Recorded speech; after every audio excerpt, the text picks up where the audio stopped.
Podcast Tricolor, falando de São Paulo Futebol Clube. Salve, salve galera, quero deixar um recadinho pra você aí que gosta de fazer apostas esportivas.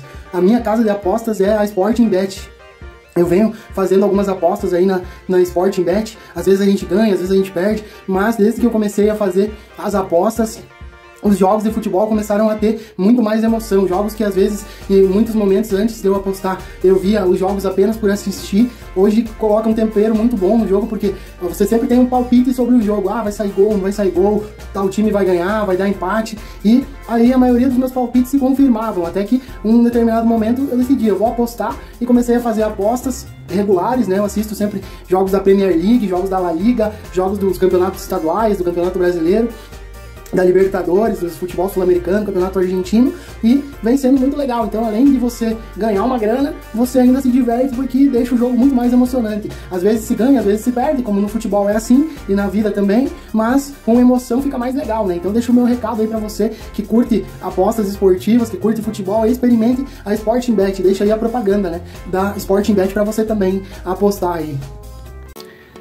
Podcast Tricolor, falando de São Paulo Futebol Clube. Salve, salve galera, rapidinho fazer o pós-jogo aí da vitória do São Paulo, 3-1 no Morumbi, no polo aquático futebol, né, uma mistura de futebol com polo aquático. É incrível, galera, como nos últimos tempos, né, o clima tem atrapalhado alguns jogos no Morumbi. Eu lembro o ano passado, um jogo o São Paulo perdeu pro Botafogo no Campeonato Brasileiro, que era um jogo que o São Paulo precisava de um resultado bom naquele jogo, poderia ter feito uma diferença no final do campeonato, né?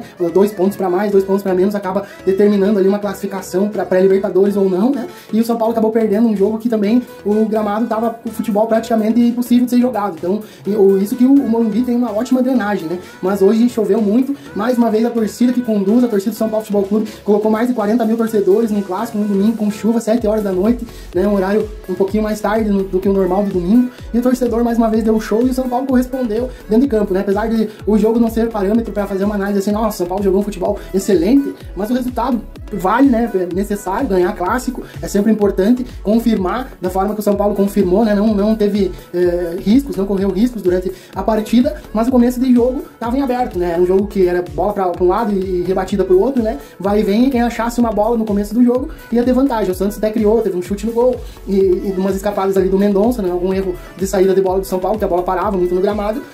Mas numa bola parada, o Caleri conseguiu cabecear e encontrar o gol, desencantar e fazer o primeiro gol dele aí na temporada, que seja o primeiro de muitos, né? Mais 27, 30 gols aí, como foi o ano passado. Então, e abriu o placar pro São Paulo e abriu o cadeado do jogo também, né?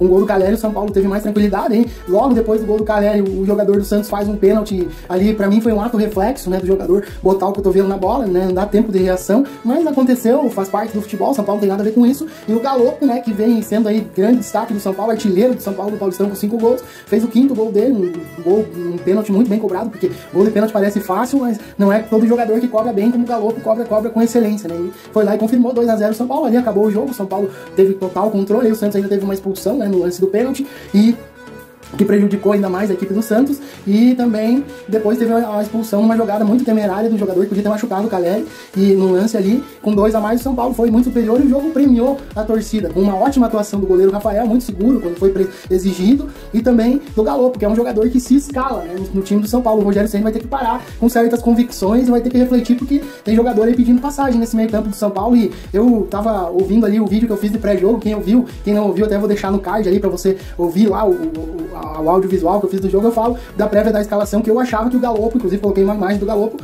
o Galopo iria começar jogando, né, e acabou que o Nestor, por sentir uma lesão no aquecimento ali, acabou dando a vaga pro Galopo, que na minha opinião foi o grande destaque da partida, o melhor do jogo, e eu acabei aí cravando a escalação do Galopo, aí uma coincidência, né, antes de sair qualquer prévia, né, contestando, inclusive a prévia do GE.com, né, que dava o Nestor no meio campo junto com o Mendes, e começamos com o Galopo, Mendes e Luciano no meio campo, e o São Paulo conseguiu uma boa vitória. E uma outra grata surpresa, né, pro torcedor de São Paulo, a entrada do Luan, que o Pablo Maia foi um ponto negativo do jogo, né, errou muito no jogo, cometeu faltas bobas e tá já passando o tempo do Pablo Maia pegar um banco também no time de São Paulo aí. E na minha opinião, o Luan, né, como a Independente colocou no manifesto, eu citei o manifesto da Independente no vídeo de pré-jogo, né, então a Independente cobra, e acredito que com todo torcedor São Paulino a gente cobra junto a escalação por mais tempo, né, talvez não como titular absoluto, mas mais tempo em campo e sendo mais utilizado, principalmente nos revezamentos aí nos rodízios o Luan, né? Porque é um jogador que tem características diferentes do Pablo Maia, na minha opinião, joga mais bola que o Pablo Maia, tem uma característica muito parecida com o Mendes, mas podem jogar os dois juntos tranquilamente no meio campo do São Paulo. E o Luan ainda conseguiu fazer um bonito gol, arriscando uma das suas características também, que é o chute de fora da área, que a bola aproveitou o gramado molhado, a bola quicou antes do goleiro chegar, e aí se é defensável, se não é defensável, não interessa, o que interessa é que a bola terminou no fundo do gol, e o São Paulo conseguiu o terceiro gol, e se encaminhando para um 3-0, e acabou no lance ali de uma falha na saída de bola, um pênalti do Rafael, que por pouco não pegou o pênalti também, que consagraria o jogo, terminar o jogo não tomando gol e defendendo um pênalti, mas o resultado 3-1 não é parâmetro, como eu disse, porque se tivesse o campo em condições normais, o jogo teria sido bem diferente. Eu acho que o Santos poderia ter complicado um pouco mais pro São Paulo também, mas o importante foi a vitória, né, e a evolução da equipe, né? O São Paulo precisa melhorar algumas coisas e que o Rogério Ceni tem como lição nesse jogo que ele tem que abrir mão de algumas das suas convicções aí pra dar ouvidos à torcida e dar mais oportunidades aí pro Galopo e pro Luan, principalmente, né? Nesse meio campo aí do São Paulo, junto com o Gabriel Neves também. Meio campo do São Paulo tem ótimas opções e o Rogério Ceni tem escolhido as piores possíveis, né? Que é Pablo Maia e Nestor, né? Então, Pablo Maia pegar um banquinho aí não será nada ruim pra ele. E o Nestor tem uma lesão, a gente não torce pra jogador se lesionar nunca, né? Jamais torce pra que o jogador se recupere o quanto antes, mas eu acho que vai ser importante esse período até pro Galopo poder ganhar uma sequência no time titular aí, quem sabe, na vaga do Nestor. E eu acabei cravando sem querer, né?